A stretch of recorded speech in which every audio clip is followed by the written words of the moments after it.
Assalamualaikum warahmatullahi wabarakatuh. Selamat pagi teman-teman.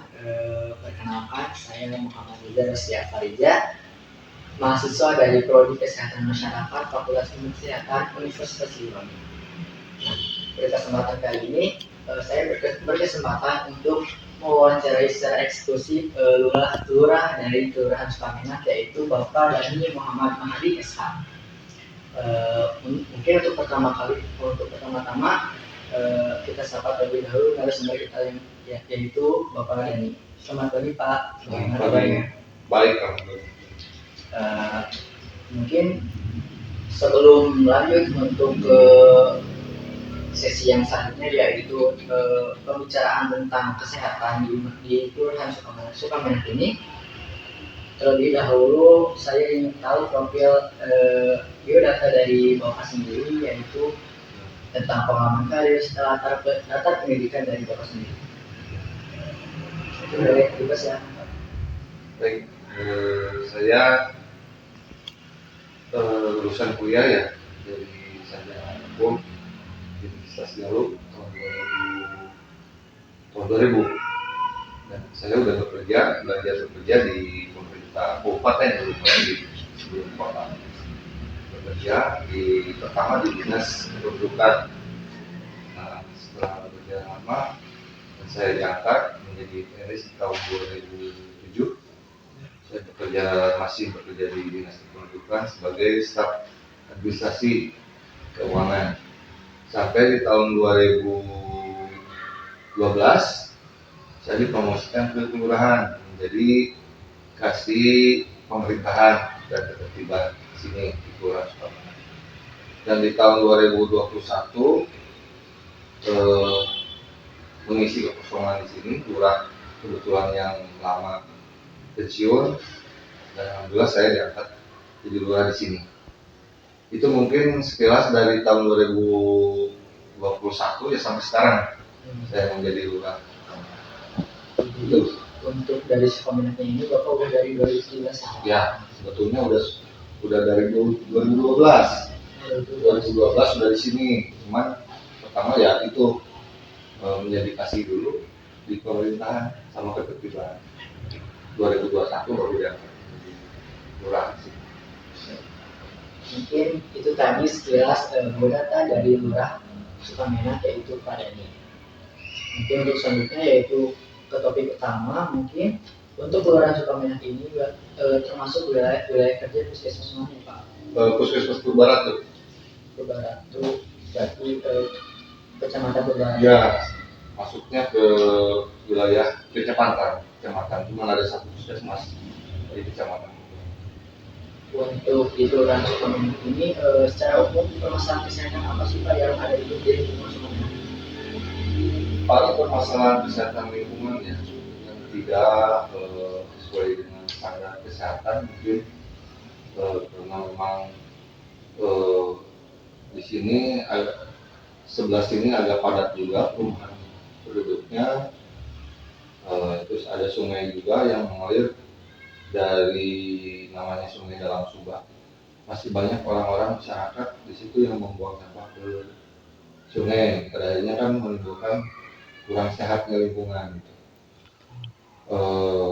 Utama lagi pembuangan WC ya dari rumah tangga masih banyak yang membuang ke selokan dan ke kolam ikan. Itu gambaran. Jadi masih banyak masyarakat yang belum memiliki Ya. sekitarnya ya Pak?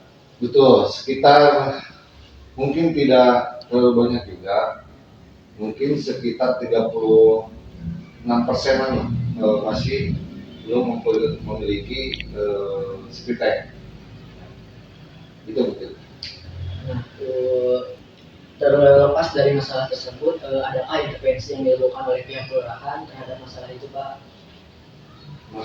Apakah ada program dari pihak kelurahan?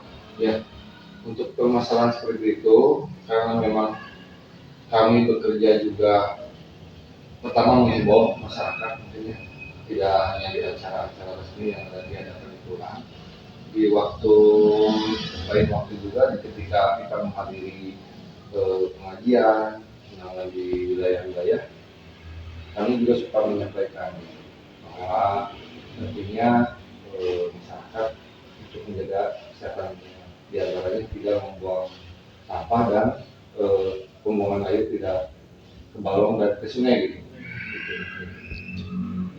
Nah, kan tadi sudah dijelaskan bahwa permasalahannya itu di kesehatan lingkungan ya Pak.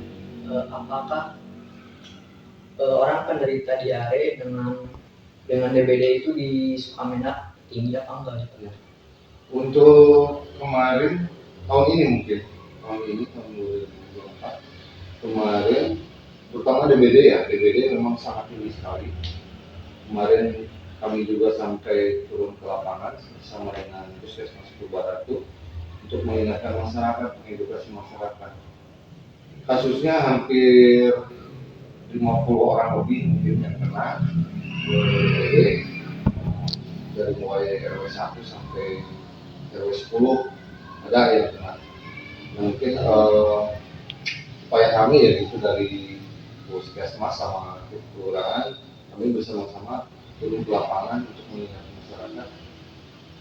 Terutama kalau DBD kan di tempat-tempat dengan air ya, itu sampai kami memeriksa ke rumah-rumah. Ya, alhamdulillah itu dengan adanya pergerakan kami, masyarakat mungkin cepat sadar juga untuk selalu bersih, karena di masyarakat kadang-kadang baru kejadian barulah mereka sadar gitu. Ya seperti itu loh mungkin kami bekerja dengan Puskesmas. Untuk penyuluhannya itu sendiri apakah rutin atau setiap hanya ada yang terjadi saja Pak? Betul. Sebetulnya ya itu tadi ketika kami ada pertemuan RT Pak RW di kelurahan maupun di wilayah gitu, kami tidak selalu menyampaikan apa yang menjadi concern kami, karena memang di daerah kami rawan kebersihan lingkungan, dikarenakan fasilitas pembuangan sampah sementara juga tidak punya gitu ya, kadang-kadang dibuang ke sungai. Kami selalu menyampaikan itu di Mungkin untuk penutupnya, apakah ada pesan dari Bapak untuk warga Sukamena khususnya? Ya khususnya warga Sukamena, terutama wilayah-wilayah padat ya. Wilayah yang padat itu adalah dari RW 1 sampai dengan RW 4. Itu kan sudah masuk ke wilayah umum. Kami sudah mengajukan juga ada surat keputusan wilayah umum. Artinya pemerintah kota juga concern untuk mensterilkan gitu, maksudnya untuk mengutamakan ketika ada kebutuhan pembangunan, misalkan air bersih atau sampah. Jadi ketika ada program-program juga dari pemerintah kota, diutamakan untuk RW 1, 2, 3, dan 4, karena itu adalah masuk ke wilayah umum. Untuk warga masyarakat, kami juga di luar kami juga ada upaya dari pemerintah kota berbasis anggaran, terutama dari dana kelurahan juga. Kami menganggarkan untuk pembangunan speed tank mandiri di tiap rumah. Tapi karena keterbatasan anggaran juga, kami hanya bisa mungkin hanya beberapa gitu ya dari jumlah sekian banyak. Tapi tiap tahun minimal mudah-mudahan dari tahun mungkin dari 2025 bisa dimulai gitu ya, bisa bikin speed tank di rumah-rumah mereka sendiri. Sebetulnya ada alternatif untuk pembuatan speed tank komunal, tapi karena terbentur permasalahan lahan, karena lahan harus kita masyarakat kan susah ya, pada akhirnya jadi buatkanlah untuk speed tank mandiri. Kalau sekarang tuh namanya biotank ya. Alhamdulillah mungkin tahun depan kami bisa melaksanakan kegiatan itu untuk mengurangi, dan mungkin karena keterbatasan kita juga kelurahan, kami juga akan mengajukan ke tingkat kota. Mudah-mudahan bisa, karena mungkin kalau tingkat kota bisa lebih lebih banyak gitu ya, lebih banyak jumlahnya untuk titik-titik di mana masyarakat atau perumahan yang belum memiliki speed tank itu. Satu lagi Pak, Ya. mungkin pesan-pesan Bapak untuk mahasiswa khususnya jurusan kesehatan masyarakat. Ya mungkin permasalahan ini tidak hanya di Sukamenak ya, mungkin di tingkat kota juga pasti banyak permasalahan seperti ini. Permasalahan sampah, permasalahan ODF itu namanya pembuangan pembuangan dari WC. Saya kira adik-adik juga sama punya lingkungan sendiri. Untuk mahasiswa mungkin bisa mengedukasi minimal untuk lingkungannya, mungkin ya lingkungannya sendiri, bagaimana kesadaran masyarakat itu betul-betul ditumbuhkan mengenai kesehatan lingkungan. Saya kira pemerintah juga tidak akan bisa bekerja sendiri, artinya harus sama-sama bekerja bersama-sama untuk menjaga kesehatan lingkungan. Dan mahasiswa sebagai generasi khususnya di bidang kesehatan ya, mungkin nanti ada juga bisa menerapkan di masyarakat atau di lingkungannya masing. Itu mungkin saran dari kami.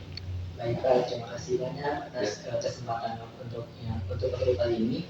Baik rekan-rekan sekalian, mungkin itu sedikit perbincangan yang dapat kita sampaikan tentang masalah kesehatan di Kelurahan Sukamenak ini. Untuk rekan-rekan yang sudah menonton, semoga bisa mendapat ilmu dan wawasan yang bermanfaat supaya kesehatan di Kelurahan Sukamenak ini menjadi meningkat. Mungkin itu saja yang dapat saya sampaikan. Akhir kata, Assalamualaikum warahmatullahi wabarakatuh.